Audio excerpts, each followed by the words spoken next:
மேலே உள்ள இந்த பதிவு பாருங்கள், நம்மாழ்வார் ஐயாவின் ஆசை என்னன்னு சொல்லிட்டு.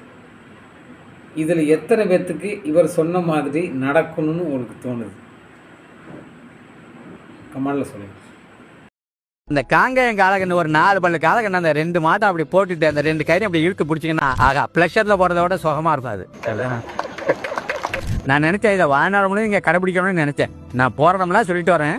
இனிமே என்ன மோட்டர் சைக்கிள் எல்லாம் எங்கே கூட்டிகிட்டு போவீங்க, அந்த வண்டியெல்லாம் புகையெல்லாம் விடுது. அதில் எங்கேயாவது மாட்டை கட்டி விடுங்க. ஒரு 20 கிலோமீட்டர் தூரத்துக்கு எங்கேனாலும் மாட்டு வண்டி ஆடினா சந்தோஷமாக வருவேன் நான். எல்லாரும் நீங்கள் அதை வழக்கமாக வைக்கணும். நம்மளாம் பணம் இல்லை, பணம் இல்லைன்னா நமக்கு ஆடம்பரம் உதவாது.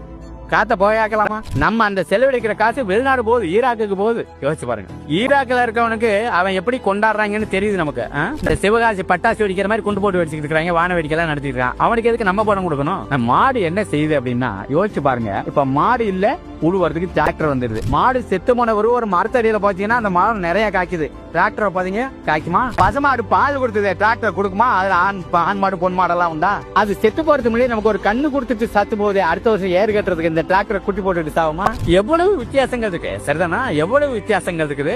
அதனால நம்மள்ட்ட உலகம் கத்துக்கிறதுக்கு பதிலா நம்ம அந்த நாடுகள்கிட்ட கத்துக்க ஆரம்பிச்சோம் பாருங்க. ஆகையினால இவ்வளவு மோசத்துல இருக்கும். அதனால நம்ம இதுவரையும் கத்துக்கிறலாம் பறந்துட்டு நம்ம மாடுகளை பேணும்.